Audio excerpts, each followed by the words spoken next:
Hello students, welcome to electrical engineering tutorials.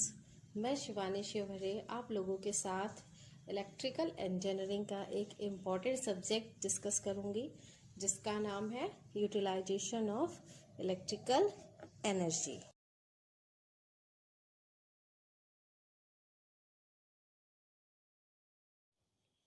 आज हम economics of power generation वाले chapters में जो हमने पहले पढ़ा थे बहुत सारे फैक्टर्स, उससे रिलेटेड जो न्यूमेरिकल्स जो हैं वो एग्ज़ाम में पूछे जाते हैं और आपके किसी भी जो आपके होते हैं एग्ज़ाम, कंपटीशन एग्ज़ाम, उस पर सभी में पूछे जाते हैं। तो ये न्यूमेरिकल्स से समझने से आपको जो फैक्टर्स मैंने बताए थे उसी के रिलेटेड हैं, ठीक है। और इस सारे जो फैक्टर्स हैं इससे जो संबंधित न्यूमेरिकल हैं, इसका प्रयोग हम जो प्रोजेक्ट का कैलकुलेशन होगा फाइनल, उसमें भी इसका यूज़ आएगा, ठीक। तो आज हम सबसे पहले समझते हैं एक न्यूमेरिकल की मदद से कि हमने जो जितने भी फैक्टर्स पढ़े थे पहले, उसका यूज़ क्या है। तो पहले हम न्यूमेरिकल पढ़ लेते हैं। क्वेश्चन जो मैंने शॉर्ट फॉर्म में लिखा हुआ है कि हमें क्या दिया गया है, एक जनरेटिंग स्टेशन है, उसकी कुछ डिटेल्स दी हुई हैं, ठीक है। तो जनरेटिंग स्टेशन है, उसकी क्या है, जनरेटिंग स्टेशन में कनेक्टेड लोड हमको वैल्यू दी गई है। कनेक्टेड लोड की वैल्यू क्या दी गई है, 43 मेगावाट, ओके। देन हमें क्या दिया हुआ है, इलेक्ट्रिक लोड और या फिर मैक्सिमम डिमांड, कुछ भी लिख सकता है क्वेश्चन में। थ्योरी जो होती है उसकी, उसमें ये भी लिख सकता है कि किसी भी जनरेटिंग स्टेशन की मैक्सिमम इलेक्ट्रिक लोड या फिर उसकी मैक्सिमम डिमांड कितनी है। तो यहाँ पे जनरेटर की कितनी है, जनरेशन की 20 मेगावाट। हमने इसको दोनों को किलोवाट में चेंज कर लिया है, तो ये हो गई 43 किलोवाट और ये हो गया 20,000 किलोवाट, ओके। देन हम देखते हैं क्या हमें गिवन है, हमें पर ईयर जनरेटेड यूनिट्स दे रखी हैं, ओके। यूनिट्स की वैल्यू दे रखी है कि हम इतना यूनिट जनरेट करते हैं, किसके द्वारा, इस जनरेटिंग स्टेशन के द्वारा। देन हमें फाइंड क्या करना है, इलेक्ट्रिक लोड फैक्टर, और दूसरा क्या फाइंड करना है, इलेक्ट्रिक डिमांड फैक्टर, ठीक है। हमने लास्ट लेक्चर में पढ़ा था, जब हमने सारे फैक्टर्स को डिस्कस किया था, उसमें क्या देखा था कि देखिए एवरेज लोड की वैल्यू हमने क्या बताई थी। एवरेज लोड की वैल्यू क्या होती है, कैसे हम कैलकुलेट करेंगे average load, generating units per year, क्योंकि यहाँ पे देखिए ईयर की बात हो रही है, तो हम यहाँ पे पर ईयर देखेंगे। तो हमने एवरेज लोड की वैल्यू कैसे कैलकुलेट होगी, generated units per year upon hours in a year. मतलब होता है ना कि जितने दिन में हमने जितना समय लिया उस यूनिट को जनरेट करने में, और जितनी यूनिट हमने जनरेट की, वो क्या कहलाएगा, वो कहलाता है हमारा एवरेज लोड, उसकी वैल्यू। तो इस केस में हम क्या फाइंड करेंगे, लोड फैक्टर हमें फाइंड करना है, ओके। तब देखिए हम पहले सबसे पहले हम क्या फाइंड करेंगे, लोड फैक्टर के लिए हमको सबसे पहले ज़रूरत होती है कि हमें पता हो कि एवरेज लोड क्या होता है, ओके। तो देखिए हमने एवरेज लोड फाइंड किया, जनरेटेड यूनिट्स पर ईयर क्या दे रखी है, हमें गिवन है 615 मल्टीप्लाइड बाई 10⁶, किस में दे रखी है, KWH में दे रखी है, तो हमें चेंज नहीं करना है। और एक ईयर में कितने घंटे होते हैं, 365 मल्टीप्लाइड बाई 24, तो ये इसकी वैल्यू क्या आ गई, 615 गुणे 10⁶ अपॉन 8,760। इसको कैलकुलेट करेंगे तो हमें क्या क्या मिलेगा, एवरेज लोड की वैल्यू हमें प्राप्त हो जाएगी, ठीक है। आगे अब देखिए एवरेज लोड हमने ज्ञात कर लिया है, कैसे, हमारा पीछे वैल्यूज थी 615 मल्टीप्लाइड 10⁶, और ये 8, इसको हमने कैलकुलेट नहीं किया कि हम आगे कैलकुलेट करेंगे। हमें ज्ञात क्या करना है, लोड फैक्टर, दूसरा ज्ञात करना है डिमांड फैक्टर। पहला देखते हैं लोड फैक्टर का फॉर्मूला हमने क्या बताया था लास्ट लेक्चर में, average load divided by maximum load, okay. Average load हमने कैलकुलेट कर लिया सबसे पहले ही, और जो मैक्सिमम लोड है वो हमें गिवन है, हमें 20 मेगावाट दे रखा था, हमने 20 मेगावाट को किलोवाट में चेंज कर लिया, क्योंकि ये जो हमारा एवरेज लोड आया था वो किस में था, किलोवाट में था। तो इससे हमने इसको रेशियो कैलकुलेट करके हमें लोड फैक्टर मिल गया जो कि है 0.35। अब हमने पहले बताया था कि लोड फैक्टर क्या होता है, हमेशा 1 से कम होता है, इसलिए लोड फैक्टर कितना है 0.35। क्यों कम होता है? एवरेज लोड की वैल्यू हमेशा कम आती है, किससे? मैक्सिमम लोड से। ओके, अब नेक्स्ट देखते हैं डिमांड फैक्टर। वो क्या होता है? डिमांड फैक्टर का फॉर्मूला क्या है? Maximum demand divided by connected load. Maximum demand हमें दे रखी है क्वेश्चन में और कनेक्टेड लोड्स भी दे रखे हैं, तो इसका रेशियो हमें क्या निकल के आ जाएगा? 0.465। ये हमारा डिमांड फैक्टर है, ये हमारा लोड फैक्टर। अब देखिए ये जो फॉर्मूला है ये बहुत यूज़फुल है हमारे यूटिलाइजेशन के पर्पज़ से, क्योंकि जब भी किसी भी जनरेटिंग स्टेशन की अगर हमको डिटेल्स फाइंड आउट करनी है तो ये सारी चीज़ें हमको पता होनी चाहिए, हमें सारे फैक्टर्स की नॉलेज होनी चाहिए, उनके फॉर्मूले पता होने चाहिए, कैसे उसको एप्लीकेबल करते हैं हम, सारी चीज़ों की जानकारी होनी चाहिए। इसका प्रयोग जो डायरेक्ट फॉर्मूले कभी कभी हमारे कंपटीशन एग्ज़ाम में पूछता है, जो डिप्लोमा का एग्ज़ाम होता है उसमें इससे बेस्ड न्यूमेरिकल भी आते हैं, और जब हम प्रोजेक्ट बनाते हैं फाइनल ईयर का तो उसमें भी हमें इन सारे फैक्टर्स की नीड होती है जब हम किसी भी बिल्डिंग की लोड कैलकुलेट करते हैं जनरेटिंग स्टेशंस। तो इसलिए मैंने ये टॉपिक न्यूमेरिकल के माध्यम से आपके सामने रखने की कोशिश की है, ताकि आपको ये सारे फैक्टर्स को ईजिली समझ में आए, ताकि याद ना करना पड़े, इन सभी फैक्टर्स को समझें आप लोग। ठीक है, अब आगे हम एक और क्वेश्चन देखते हैं जिसके माध्यम से हम कुछ और फैक्टर्स को यहाँ डिस्कस करेंगे। सबसे पहले हम नया क्वेश्चन है, इसको पहले समझ लेते हैं कि इसे क्या कह रहा है। ये कह रहा है कि एक 25 मेगावाट का क्षमता का मेगावाट की क्षमता का एक जनरेटिंग स्टेशन है जिस पर जो मैक्सिमम लोड या पीक लोड है वो कितना है? 20 मेगावाट है। ओके, ध्यान रखिएगा, क्षमता कितनी है? 25 मेगावाट है और मैक्सिमम लोड कितना है? 20 मेगावाट, जो कि हमेशा कम होगा क्षमता से। ठीक है, क्योंकि नेचुरल सी बात है, क्षमता ज़्यादा होगी मैक्सिमम लोड उससे कुछ कम ही होगा। और क्या कह रहा है? ये जो स्टेशन है ये 4 अलग अलग टाइप्स के लोड कंज्यूमर को अपनी सप्लाई देता है, अलग अलग टाइप्स के कंज्यूमर्स को सप्लाई देता है ये जनरेटिंग स्टेशन। और सप्लाई देता है उन जो जितने भी हमारे कंज्यूमर हैं उनकी जो मैक्सिमम वार्षिक डिमांड है वो कितनी है? अलग अलग कंज्यूमर्स की है। एक पहले कंज्यूमर की 12 है, देखिए, दूसरे कंज्यूमर की 9 है, तीसरे कंज्यूमर की 6 है और नेक्स्ट कंज्यूमर की 3 है। तो इस तरीके से हमें 4 कंज्यूमर्स हैं एक जनरेटिंग स्टेशन के, और उन चारों की, जैसे एक जनरेटिंग स्टेशन है इसके 4 अलग अलग कंज्यूमर है और चारों की अलग अलग मैक्सिमम डिमांड है।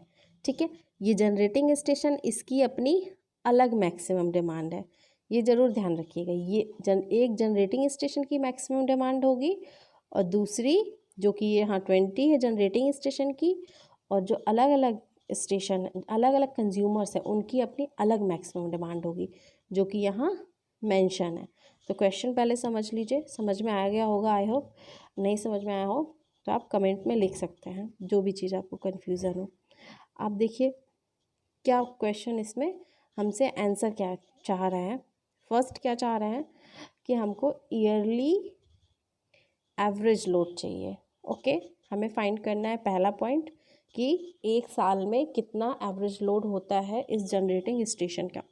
सेकेंड पॉइंट हमें क्या चाहिए कि यह एक साल में कितनी एनर्जी उत्पादित करता है, ईयरली जनरेटेड इलेक्ट्रिकल एनर्जी। ठीक है, नेक्स्ट क्या है? Diversity factor. हमने लास्ट लेक्चर जो लिया था इसका उसमें क्लेरिफाई किया था कि डाइवर्सिटी फैक्टर क्या होता है। और फिर ज्ञात करना है डिमांड फैक्टर, फिर हमें फाइंड करना है कि प्लांट की कैपेसिटी फैक्टर कितनी है और यूटिलिटी फैक्टर, यानी कि प्लांट का कैपेसिटी फैक्टर क्या होगा और प्लांट का यूटिलिटी फैक्टर क्या होगा। ठीक है, और हमको एक चीज़ और मेंशन दी गई है, इसमें लोड फैक्टर हमको दे रखा है। ठीक, अब हम समझते हैं कि हम जो क्वेश्चन का सॉल्यूशन जब स्टार्ट किया जाता है तो पहले ये देखा जाता है कि हमें दिया क्या हुआ है और फिर उससे रिलेट करते हैं कि हमको फाइंड आउट क्या करना है। ठीक है, तो देखते हैं इसको। ये देखिए ये सारी चीज़ें मैंने यहाँ पे मेंशन कर दी हैं कि हमें क्या क्या दिया हुआ है। प्लांट कैपेसिटी कितनी दी है, 25 मेगावाट, जिसको हमने किलोवाट में कन्वर्ट कर लिया है। ओके, मैक्सिमम लोड यहाँ भी 20 megawatt which is calculated 20,000 kilowatt. Next है इंडिविजुअल मैक्सिमम डिमांड, सबकी मैंने अलग अलग लिख ली है यहाँ पे। ये देखिए 12 मेगावाट, 9 मेगावाट, 6 मेगावाट और 3 मेगावाट, ये अलग अलग कंज्यूमर्स की मैक्सिमम डिमांड है। लोड फैक्टर 0.5 मेंशन है। अब हम क्या जानते हैं, ये सारी चीज़ों में हमें क्या पता है, हम जानते हैं लोड फैक्टर में क्या क्या टर्म्स आते हैं। देखिए लोड फैक्टर में आपके 2 टर्म्स आते हैं, हमने जो पढ़ा था, एक तो एवरेज लोड और दूसरा मैक्सिमम लोड। यही है लोड फैक्टर। क्या था हमारा लोड फैक्टर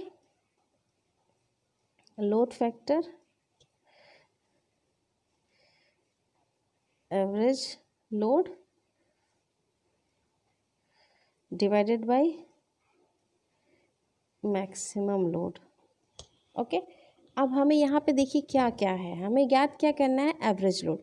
हमको लोड फैक्टर पता है, मैक्सिमम लोड पता है, तो हम यहाँ से क्या फाइंड आउट कर लेंगे, एवरेज लोड ज्ञात करेंगे। अब देखिए एवरेज लोड हमने लिख लिया है, average load is equals to load factor multiplied by maximum load. ये बहुत ही सिंपल तरीके से हमने निकाल लिया। हमें लोड फैक्टर 0.5 दे रखा है और मैक्सिमम लोड ये 20, ठीक, मेगावाट में ही हमने लिया है 20 मेगावाट। तो इस तरीके से जो एवरेज लोड की वैल्यू कितनी आ गई निकल के, 10 मेगावाट। ठीक है, तो हमें एवरेज लोड मिल गया। अब क्या दूसरा क्वेश्चन हमारा क्या था, फाइंड आउट करना था हमको कि कितनी यूनिट जनरेट होती है इस जनरेटिंग स्टेशन से एक साल में। हमें पता है कि average load equals to generating unit upon एक साल का समय, अगर एक साल की कैलकुलेट करें। ठीक, अब हम यहाँ से इस फॉर्मूले से भी हमको क्या मिल जाएगा, जनरेटिंग यूनिट मिल जाएगी। तो generating unit is equals to average load और समय लेना है एक साल का, ये 365 मल्टीप्लाइड बाई 24।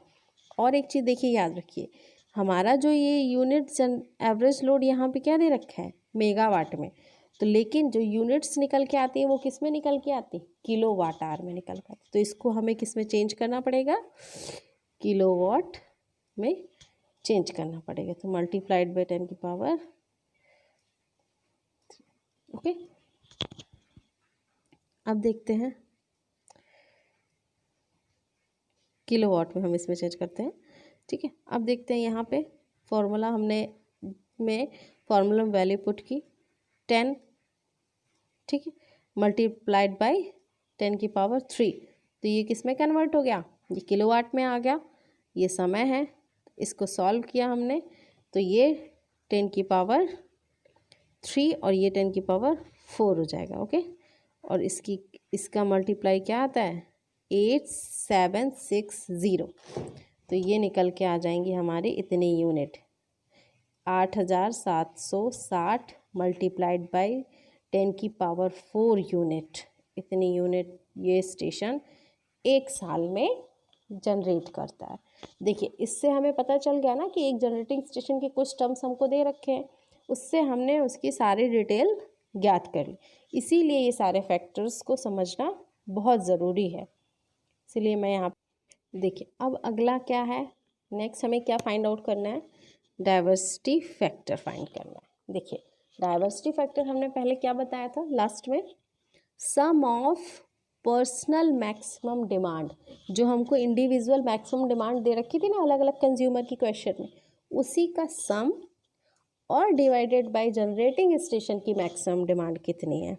समझ में आया क्वेश्चन। डाइवर्सिटी फैक्टर कैसे कैलकुलेट करेंगे, जितनी भी जनरेटिंग स्टेशन मतलब जनरेटिंग स्टेशन जितने भी कंज्यूमर्स को सप्लाई दे रहा है तो उन सभी की अलग अलग मैक्सिमम डिमांड होगी। उन सभी मैक्सिमम डिमांड का सम और डिवाइडेड बाय उस जनरेटिंग स्टेशन की मैक्सिमम डिमांड कितनी है वो, ठीक। डाइवर्सिटी फैक्टर कैलकुलेट कर, तो देखिए हमें दे रखा है कितनी है अलग अलग कंज्यूमर की, एक की 12 मेगावाट थी, 9 मेगावाट थी, 6 मेगावाट थी और 3 मेगावाट थी। हमने सब चारों को सम किया, total maximum demand generating station की कितनी थी 20 मेगावाट। मेगावाट मेगावाट कैंसिल हो गए तो 30 डिवाइडेड बाई 20, ये क्या निकल के आ गया डाइवर्सिटी फैक्टर 1.5। हमने बताया था कि डाइवर्सिटी फैक्टर हमेशा एक से ज़्यादा आएगा, क्यों? क्योंकि ये सारी मैक्सिमम डिमांड्स का जो सम है वो हमेशा ज़्यादा होगा कंपेयर देन जो किसी भी एक जनरेटिंग स्टेशन की मैक्सिमम डिमांड है, ठीक है। समझ में आ गया होगा आई होप। नेक्स्ट देखते हैं डिमांड फैक्टर क्या है, इसका formula maximum demand divided by connected load. अब देखिए मैक्सिमम डिमांड क्या है जनरेटिंग स्टेशन की 20, इससे मैक्सिमम लोड कितना कनेक्टेड हो रहा है, इससे कितने लोड कनेक्टेड हो रहे हैं, ये सारे लोड कनेक्टेड हो रहे हैं, तो जो इसका डिमांड फैक्टर निकल के आएगा वो क्या आएगा 20 divided by 30 is equals to 0.67। I hope आपको ये समझ में आ गए होंगे दोनों फैक्टर्स, डाइवर्सिटी फैक्टर और डिमांड फैक्टर। अब आगे देखते हैं। अब देखिए एक ये लास्ट बचा है हमारा कैपेसिटी फैक्टर प्लांट की और प्लांट की यूटिलिटी फैक्टर। ये देखिए एक नया है आपके लिए, ये मैं अभी बता देती हूँ आपको। कैपेसिटी फैक्टर क्या होता है, प्लांट की एवरेज लोड डिवाइडेड बाय उसकी कितनी कैपेसिटी है, कितनी क्षमता है उस प्लांट की वो, और डिवाइडेड बाय कि कितनी उसकी एवरेज लोड कितना है उस प्लांट का और उसकी प्लांट की क्षमता कितनी है। तो देखिए हमें क्वेश्चन में गिवन है एवरेज लोड हमने फाइंड किया है 10 मेगावाट और कैपेसिटी दे रखी थी 25 मेगावाट। इसको हमने सॉल्व किया तो आंसर आ गया 0.4। तो कैपेसिटी फैक्टर कितना आया 0.4। प्लांट की यूटिलिटी फैक्टर कैसे कैलकुलेट करेंगे, वो क्या होता है, वो होता है मैक्सिमम डिमांड और डिवाइडेड बाय कैपेसिटी, ठीक है। मैक्सिमम डिमांड हमारी क्या थी 20 मेगावाट, कैपेसिटी कितनी थी 25 मेगावाट, हमने क्वेश्चंस में पता था, तो हमको इससे क्या मिल जाएगा प्लांट का यूटिलिटी फैक्टर कितना है 0.8, यानी कि 80% हमको यूटिलाइजेशन होता है हमारे प्लांट की सप्लाई का। समझ में आ गया होगा आई थिंक। इस तरीके से हमें इन सभी फैक्टर्स की मदद से सारे न्यूमेरिकल्स किसी भी जनरेटिंग स्टेशन की सारी वैल्यूज़ हम फाइंड आउट कर सकते हैं, ठीक है। आज के लिए इतना ही, आगे मैं कुछ और टॉपिक लेके आऊँगी आपके सामने। अगर आपको वीडियो में कोई डाउट हो तो आप कमेंट में लिख के ज़रूर पूछिएगा। अगर आपको ये अच्छा लगे तो इसको लाइक कीजिएगा, शेयर कीजिएगा। Okay, thank you.